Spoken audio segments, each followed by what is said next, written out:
بسم اللہ الرحمن الرحیم۔ قربانی کی فضیلت اور گنجائش کے باوجود نہ کرنے پر وعید۔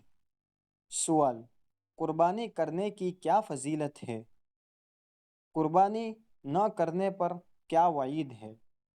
جواب: حامدا و مصلیا و مسلمہ۔ حضرت عائشہ رضی اللہ عنہا سے روایت ہے کہ حضور صلی اللہ علیہ وسلم نے ارشاد فرمایا کہ ذی الحج کی 10 تاریخ یعنی عید الاضحیٰ کے دن انسان کا کوئی عمل اللہ تعالیٰ کو قربانی سے زیادہ محبوب نہیں ہے، اور قربانی کا جانور قیامت کے دن اپنے سینگوں اور بالوں اور کھروں کے ساتھ زندہ ہو کر آئے گا، اور قربانی کا خون زمین پر گرنے سے پہلے اللہ تعالیٰ کی رضا اور مقبولیت کے مقام پر پہنچ جاتا ہے۔ پس اے خدا کے بندوں، دل کی پوری خوشی سے قربانیاں کیا کرو۔ دوسری روایت میں ہے کہ قربانی کے جانور کے ہر بال کے بدلے میں ایک نیکی ملے گی۔ صحابہ رضی اللہ عنہم نے عرض کیا: یا رسول اللہ، ان کی بھی یہی فضیلت ہے؟ یعنی اون باریک ہونے کی وجہ سے بہت ہوتا ہے۔ حضور صلی اللہ علیہ وسلم نے فرمایا: ہاں، ہر اون کے بال کے بدلے میں بھی ایک نیکی ہے۔ جانور کے بدن پر ہزاروں اور لاکھوں بال ہوتے ہیں۔ دینداری کی بات یہ ہے کہ اتنے بڑے ثواب کی لالچ میں جس پر قربانی واجب نہیں ہے اس کو بھی کر دینی چاہیے۔ یہ دین چلے جائے گے تو اتنا بڑا ثواب کیسے حاصل ہوگا؟ حوالہ: ترمذی شریف و ابن ماجہ و حوالہ مسائل قربانی، صفحہ نمبر 32، تھوڑے فرق کے ساتھ۔ حضرت ابو ہریرہ رضی اللہ عنہ سے روایت ہے کہ حضور صلی اللہ علیہ وسلم نے ارشاد فرمایا: جس کے پاس گنجائش ہو، یعنی اس پر قربانی واجب ہو، اور اس کے باوجود وہ قربانی نہ کرے، وہ ہماری عیدگاہ کے قریب بھی نہ آئے۔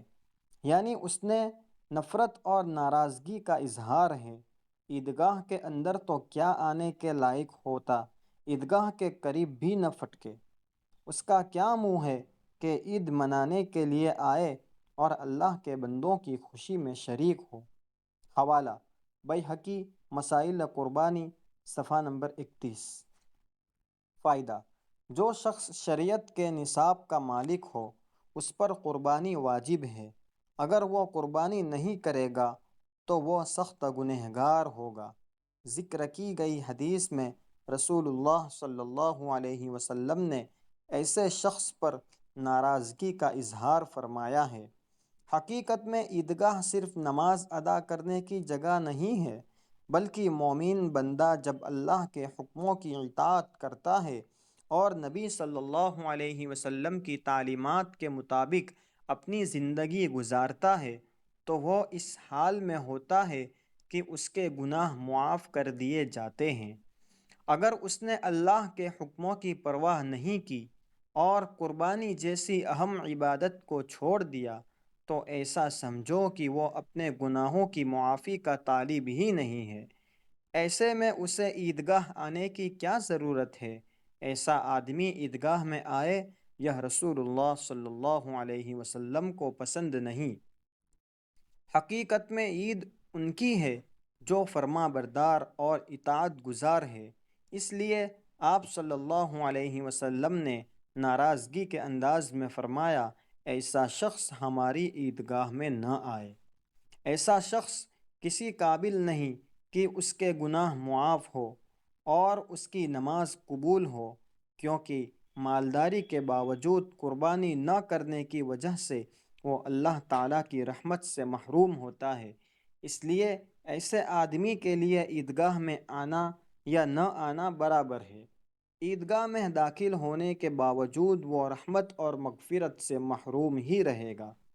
آپ صلی اللہ علیہ وسلم کے ذکر کیے گئے اس ارشاد کا مطلب ہرگز یہ نہیں کہ جو شخص قربانی کا ارادہ نہیں رکھتا وہ عیدگاہ نہ آئے، بلکہ اس حدیث کا صاف مطلب یہ ہے کہ مومن کو یہ شوبھا نہیں دیتا کہ وہ قربانی جیسی عظیم عبادت کو چھوڑ دے اور عیدگاہ میں نماز کے لیے حاضر ہو، بلکہ اس کی شان یہ ہونی چاہیے کہ اللہ تعالیٰ کے ہر حکم کی اطاعت کرے، عید کے دن نماز بھی پڑھے اور قربانی بھی کرے۔